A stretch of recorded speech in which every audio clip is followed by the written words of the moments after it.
Joseph, bakit ka nito yung lalaki? Ayun ko. Basta ang sabi niya,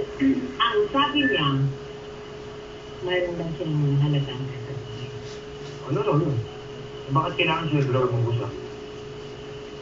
Eh, hindi ko alam. Personal na ba ito? Hindi ka naman ka-personal. Bakit meron ba siyang gusto kay Eloisa? Ano naman masanalong kung gusto niya si Eloisa?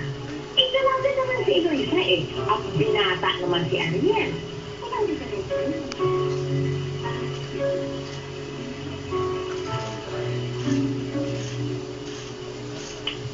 Ay.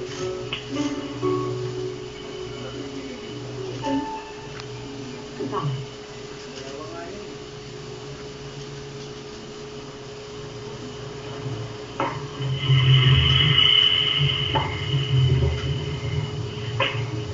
Mamamantay, sarap mo yung kape niyo.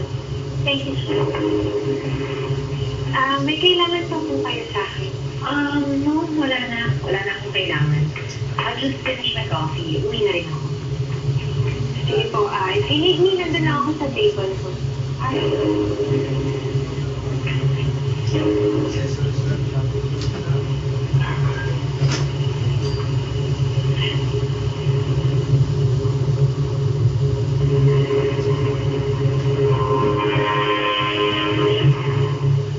Talaga?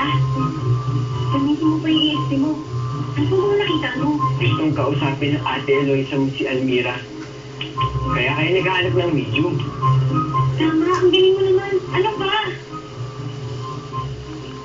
O patay. Ako mga sinabi ni Gerta. Ha? Ano ka mo? Ha? Wala. Kang maingay dyan. Nagko-concentrate ako eh. Hoy, Sandy! Pumasok ka na at kakain na tayo. O paano? Tinatawag na ako, Alex. Bali, bukas gusto pa rin tayo ha. Oo ba? Sige, kahit araw-araw pa. O bye-bye. Bye. Uy! Ako, para akong nabulok ng tinik. Alam kong hindi ko magagawang patay ng sarili kong kapatid. Pero bakit mo inamin noon? Dahil lahat sila sinisisi ako.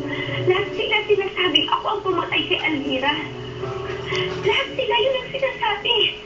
Kaya, unti-unti ko na rin napaniwala ang sarili ko na baka ako nga ang pumatay kay Almira. Inisip ko na baka ako nga talaga. Nagsasalita. Wala ka nang dapat ka. Incentive. Wala kang kasalanan. You have to move on with your life. Kalimutan mo na ang lahat ng yan. Huwag mo iba ng sarili mo sa nakaraan. Ariel, maraming salamat. Kung hindi